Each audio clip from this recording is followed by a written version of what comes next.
Bonjour les amis, bienvenue dans les documentaires de la forêt de Théo. Aujourd'hui, nous découvrons le castor, l'ingénieur des rivières. Au bord d'une rivière, quand la nuit commence à tomber, un animal sort discrètement de l'eau.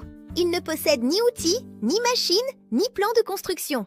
Et pourtant, il est capable d'abattre des arbres et de construire des barrages. Il peut creuser des canaux et même transformer complètement un paysage. Cet animal, c'est le castor. Aujourd'hui, tu vas découvrir cet animal étonnant. Comment il vit? Pourquoi il coupe des arbres? À quoi sert sa célèbre queue? Et comment un simple rongeur devient un véritable ingénieur de la nature? C'est parti!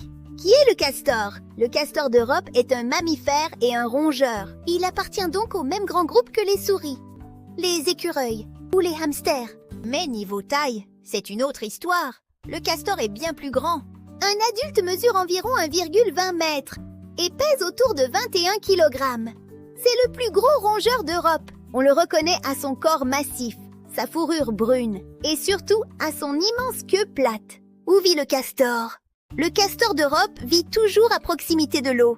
On peut le rencontrer près des rivières, des étangs, des lacs ou de certains canaux. Il apprécie les courants faibles. Il passe environ 2/3 de son temps dans l'eau. Il est surtout actif la nuit. C'est plus facile de trouver ses traces que de le voir lui-même. Est-ce que le castor mange du bois? On le voit souvent ronger des arbres. Mais attention, le castor est strictement herbivore. Il mange des feuilles, des jeunes pousses et des plantes aquatiques. Il apprécie aussi l'écorce. Mais info insolite, il ne mange ni poisson ni grenouille. Pourquoi ses dents sont-elles oranges?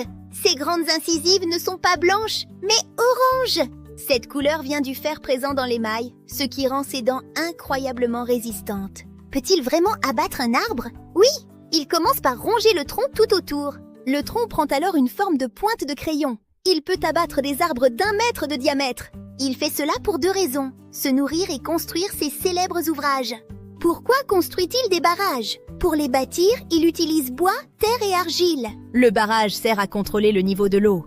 Il n'y habite pas, c'est pour sa sécurité. Cela lui permet de maintenir l'entrée de son abri sous la surface et de se déplacer facilement. Alors, où dort-il? Dans un terrier ou une hutte dont l'entrée se trouve sous l'eau.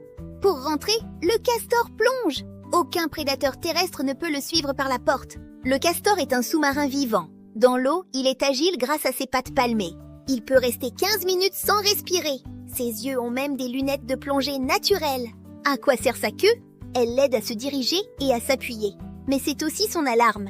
S'il y a un danger, clac! Il frappe l'eau pour prévenir toute la famille qui plonge. Vit-il seul? Non, il vit en famille, de 2 à 6 individus. Les couples sont monogames. Ils restent ensemble toute leur vie. La hutte est une vraie maison familiale où tous s'entraident. Comment se parlent-ils? Par l'odeur. Ils produisent une substance, le castoreum. C'est comme une pancarte disant « Ici, c'est occupé ».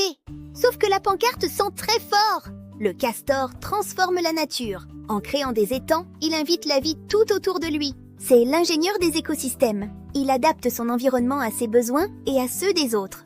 En France, il a failli disparaître au siècle dernier.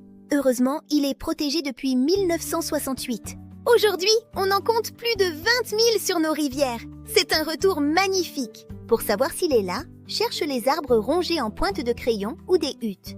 Si tu vois un arbre frais rongé près de l'eau, regarde bien. L'ingénieur est peut-être là. Le castor est unique, bûcheron, architecte et nageur. Il ne vit pas juste dans la nature, il la crée. Te voici désormais expert du castor. Je te dis à bientôt dans la forêt de Théo. Salut les amis!